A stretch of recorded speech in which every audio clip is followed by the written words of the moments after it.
നമ്മുടെ വീടിൻ്റെ പ്രദേശങ്ങളിലൊക്കെ ആന വരാറുണ്ടെങ്കിലും ഇതേപോലെ വീടിൻ്റെ മുറ്റത്ത് വന്ന് നിൽക്കണത് ആദ്യമായിട്ടാണ് ഞാൻ കാണുന്നത്. എന്തോ ദൈവഭാഗ്യം കൊണ്ടാണ് ആൾ വീട്ടിലേക്ക് കയറാണ്ടിരുന്നത്. മിക്ക അവിടെ കിടന്ന് ഭയങ്കര കുരയായിരുന്നു. എനിക്ക് തോന്നണം അതുകൊണ്ടായിരിക്കും. ആ പോയ പോക്കിൽ തന്നെ ആൾ ചെയ്ത് വെച്ചിട്ടുള്ള കാര്യങ്ങളാണ് കേട്ടോ ഇത്. കംപ്ലീറ്റ് വാഴകൾ നശിപ്പിച്ചിട്ടിട്ടാണ് പോയത്. ഒരാവശ്യമില്ലെങ്കിലും ആളിങ്ങനെ എല്ലാം മറച്ചിട്ടിട്ടുണ്ട്. ആ കാണണത് എൻ്റെ കസിൻ്റെ വീടാണ്. അവരാണ് ആനിങ്ങനെ വന്നിട്ടുള്ള കാര്യം ആദ്യം അറിഞ്ഞത്. അതിനുശേഷം ആൾക്കാരെയൊക്കെ വിളിച്ച് കൂട്ടിയിട്ട് അങ്ങനെയാണ് ആനേനെ ഓടിച്ച് വിട്ടത്. ഒരുപാട് കഷ്ടപ്പെട്ടു എന്നാണ് പാപ്പൻ പറഞ്ഞത്. കാരണം ആൾ പോകുന്നുണ്ടായിരുന്നില്ല, ഭയങ്കര ആറ്റിറ്റ്യൂഡൊക്കെ ഇട്ടാൽ നിൽക്കായിരുന്നു. ആൾക്ക് ആരും പേടിയില്ല, അങ്ങനത്തെ ഒരു രീതിയിലായിരുന്നു നിന്നിട്ടുണ്ടായിരുന്നെന്നാണ് പാപ്പൻ പറഞ്ഞത് കേട്ടോ.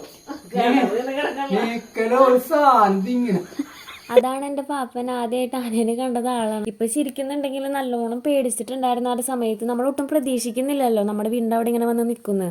പെട്ടെന്ന് പേടിച്ചിട്ടുണ്ടായിരുന്നു. അങ്ങനെ പേടിച്ച് നിന്നിട്ട് കാര്യമില്ലല്ലോ, അതുകൊണ്ട് ആനേനെ പെട്ടെന്ന് അവിടെ നിന്ന് ഓടിച്ച് വിട്ടു. ഇനി ഉറക്കമില്ലാത്ത രാത്രികളായിരിക്കും എന്നാണ് ആൾ വീട്ടിൽ വന്ന് നിൽക്കണേന്ന് നമുക്ക് പറയാൻ പറ്റില്ല. അപ്പം അത്രേ ഉള്ളൂ. Okay, by.